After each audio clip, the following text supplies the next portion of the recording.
Hello, Linus from StruSoft here. It's time for another tip of the week, and this tip will be aimed for you that are using impact production, but you get your drawings and so on elsewhere, so not from our impact design tools. So I'll show you how to import projects or elements to a project, as well as importing drawings. So here I have an empty impact project with no elements in it, and yeah, I want to import my project here, my elements. So what I need to do is to prepare two things. I need to prepare an Excel document. Um, I will show you that in a second, as well as a folder with the drawings connected to the elements. So here I have DVGs and PDFs. The Excel sheets can be downloaded from our website. So before I continue, I'll just go here to the Impact website. And if I search for Excel, it's the second one here, import linked without drawings.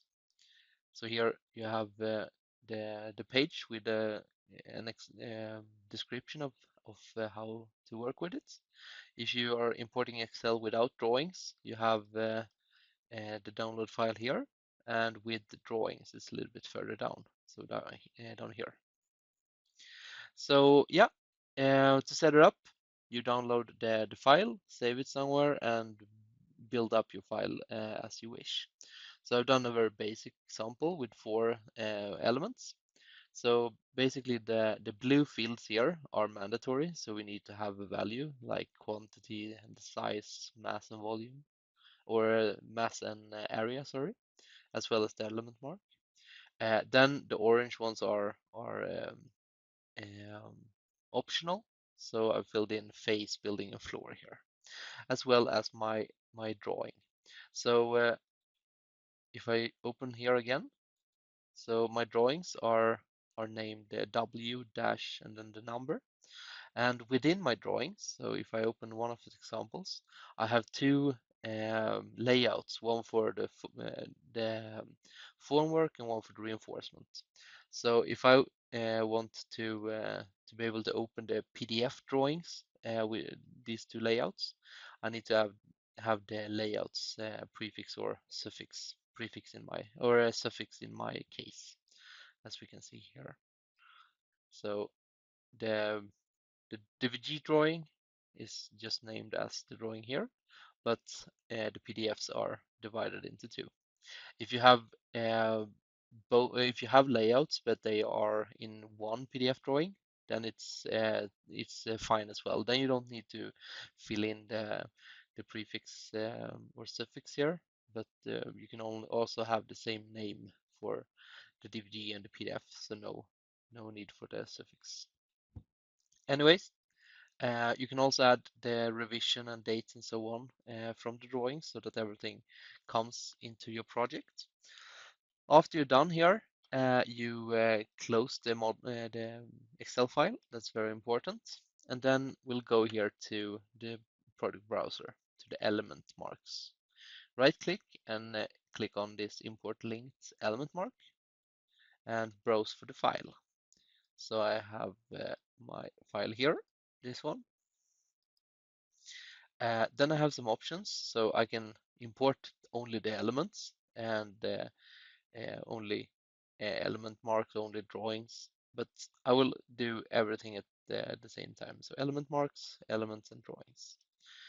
I will search for my folder where I have my drawings, so it should be down here somewhere. There and my drawings. So I named my folder, now it cannot be seen, but I made it named it my drawings, but it could be called whatever, like drawings or so. The important thing is that the names of the files are correct or corresponding with the Excel sheet. So yeah, I'm happy, and I'll click imports, and I just have 4 elements, so it's quite quick. So you get a log, and this is good.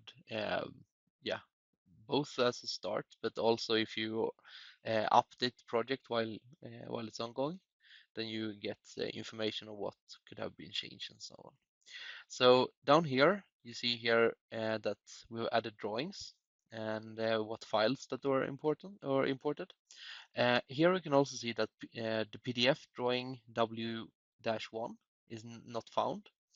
The reason for that is that yeah, we are using the ones with the suffix instead. So this is totally normal.